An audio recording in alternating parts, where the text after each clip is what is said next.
Isle of Wight Car Club, round 1, sealed surface at the Isle of Wight Pearl. What do they say? When the flag drops.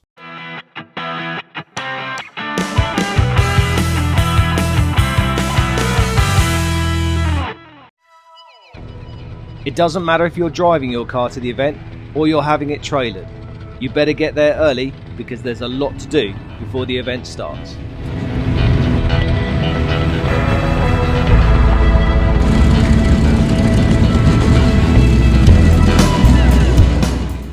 Once you've parked your car in the pits, you need to prepare it ready for scrutineering. Make sure the doors and the boot is unlocked and the bonnet is open. Then you need to go and sign on. You can pay on the day, or better still, you can pay in advance with PayPal on the club website.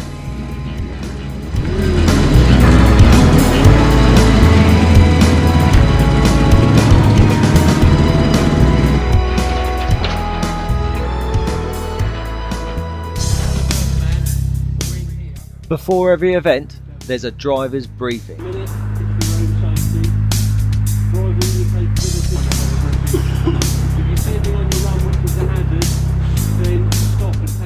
This gives information to drivers new and experienced, information on the rules and safety procedures at this venue. This is followed by a walk around the course.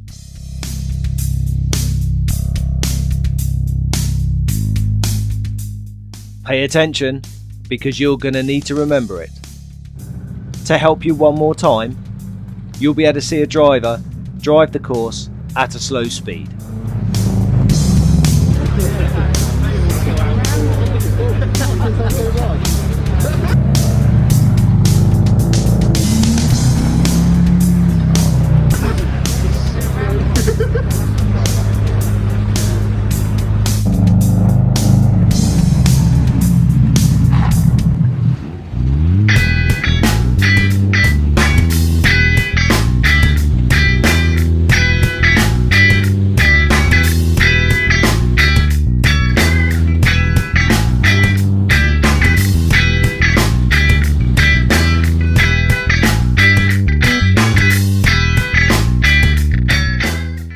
Let's join Adam Weller for his report on today's car club event.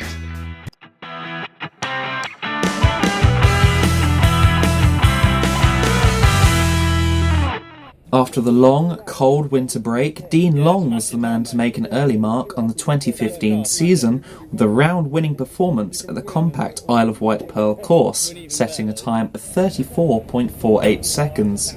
Are you going to be showboating or are you going for the win? I'm going for the win. His precise, sideways driving style, combined with the nimbleness of his stock Mazda MX-5, were enough to earn him Class 2 honours and the overall victory at the Bryston venue for the second year in a row. He was already at the head of the field at the conclusion of the first run, with a time of 36.49, and his improvements through the day were enough for him to take the win by less than 0.2 of a second. Every time he took to the course, every eye in the paddock was focused on the green Mazda, a testament to his skill and spectacular style.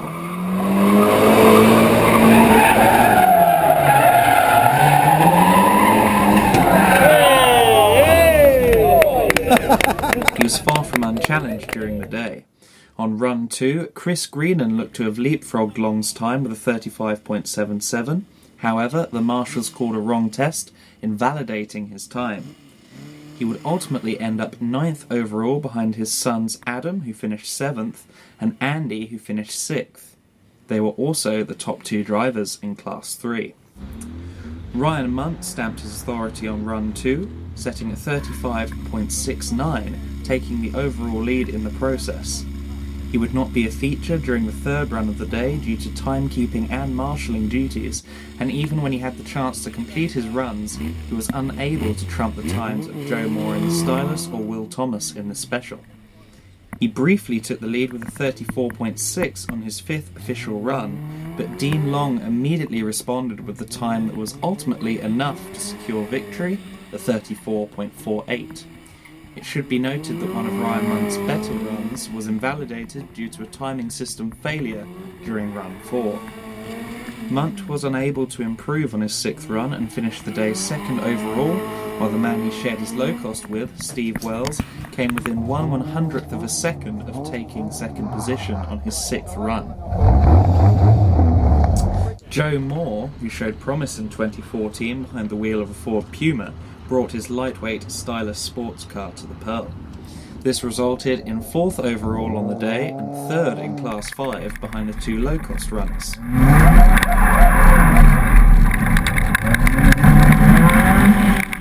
Moore's day was not drama-free, as his Stylus shed a headlight on his 3rd run, the consequent debris leading to a red flag and a spot of sweeping up on course for Ryan Munt, who was on marshalling duties at the time.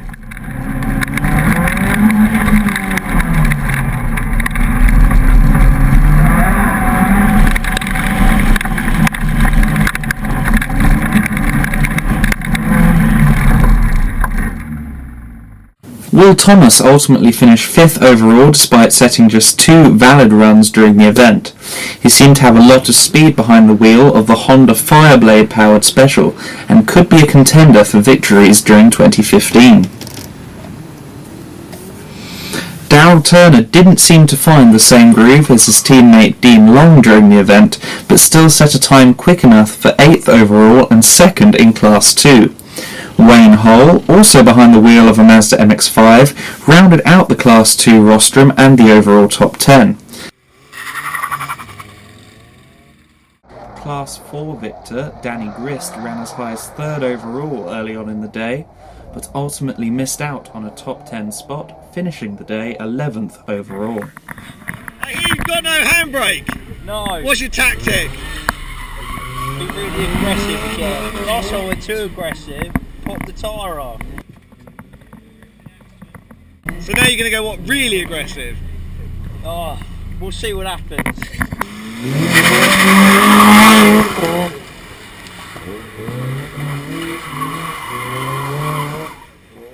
Several competitors replaced or upgraded their cars from 2014, meaning there were no Class 1 entrants.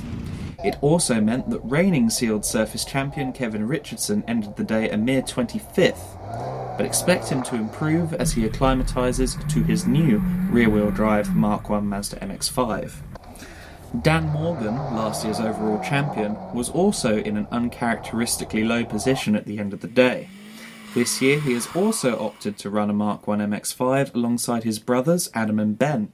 The latter came within a 10th of beating the reigning champion, proving that the Morgan family could become an Isle of Wight Car Club dynasty. Andy Williams was another man in an unfamiliar driver's seat. He had purchased Steve Stotesbury's wildly understeering Subaru Impreza estate during the off-season and finished the day 20th. Jill Broomfield was the fastest woman of the day in her WWC Golf, despite 3 Mazda MX-5 wielding challengers, Sam Dyer, Zoe Henry and Sue Mitchell, the latter of whom shared with 2014 Class 1 frontrunner Steve Glass. Despite the limited space available at the venue, the layout was both challenging and flowing, and appeared to go down well with the majority of the drivers on its second appearance. For more from the Isle of Wight Car Club, including further coverage from the Isle of Wight Pearl and details on how to take part at the next round at the Ventnor Botanical Gardens, please visit www.iowcc.co.uk. For more video reports and event coverage, subscribe to our YouTube channel.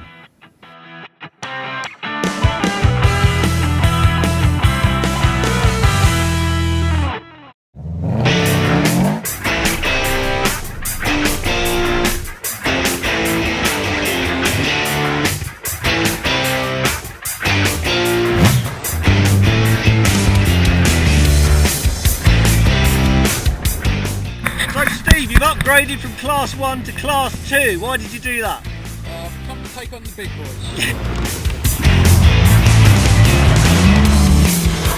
So, how are you finding Car Club today? Yeah, really good actually. Nice tight track. We started off early, had some standard, some brand new tyres, obviously standard spec, but we just had to run them in a bit, but now they're fighting nicely. Yeah, it's going to be a good day now the sun's come out.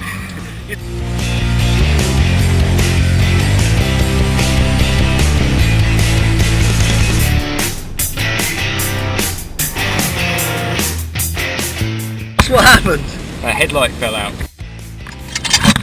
Yeah, that lives in there. And what actually I think possibly a bracket came off, and then it let it fall back into the tyre and ripped it off.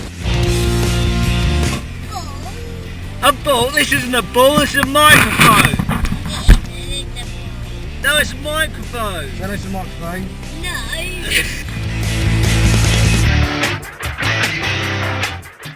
How come you haven't got the Sub-Zero today? Because it hasn't been fixed yet.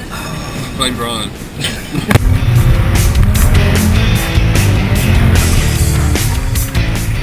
Mate, why aren't you competing today? Oh, my nerves broke, that's normal.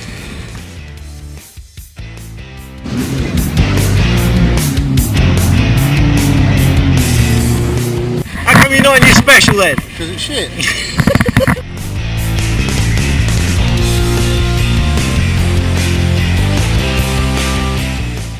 Again, thank you very much to everybody that makes these events happen. Don't forget, round 2 is on the 19th of April at the Ventnor Botanical Garden. If you're going to compete, make sure you're there before 9 o'clock. Get your car, get your kit, have a go at Car Club.